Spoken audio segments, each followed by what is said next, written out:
तो सुने ज़रा, क्या तुम जानते हो कि अल्लाह ताला को तुम में सबसे ज़्यादा क्या पसंद है? तुम्हारा इजहार करना। वो तो खामोशियाँ भी सुन लेता है, लेकिन उसे इजहार पसंद है अपने बंदे का।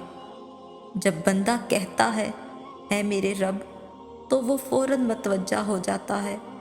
जब बंदा कहता है या अल्लाह, तू बड़ा रहमान और रहीम है, तो उसकी रहमत जोश में आ जाती है। जब बंदा कहता है ए अल्लाह मुझे माफ़ कर दे, तो वो फ़ौरन माफ़ कर देता है। जब बंदा गिड़गिड़ा कर कुछ मांगता है ना अपने रब से, तो वो फ़ौरन कबूल कर लेता है। वो तो सिर्फ ये चाहता है कि तुम उसके पास खुद आओ। और यकीन करो, अल्लाह ने तुम्हें तुम्हारी चाहत तक ले जाने के ज़रिए बहुत पहले से बना रखे हैं, मगर वो चाहता है कि तुम खुद उन तक आओ, ताकि तुम यकीन करना सीख सको और सब्र से तुम्हारी आशनाई हो सके कि हर चीज़ ने एक दिन वापस लौट कर ही आना है। जो नसीब में लिखा है वो हर हाल में हर कीमत पर मिलकर ही रहता है।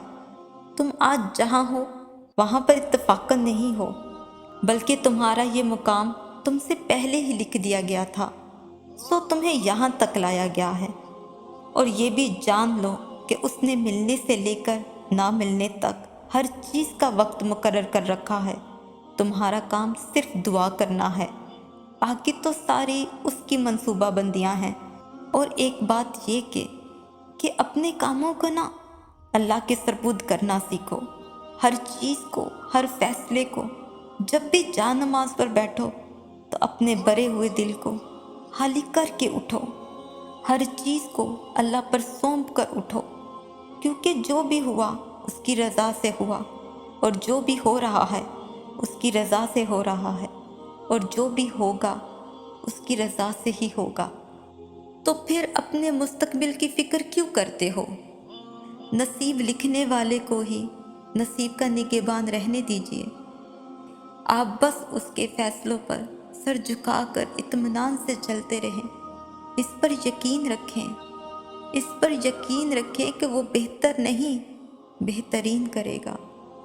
वो बेहतर नहीं बेहतरीन करेगा, बेहतरीन करेगा।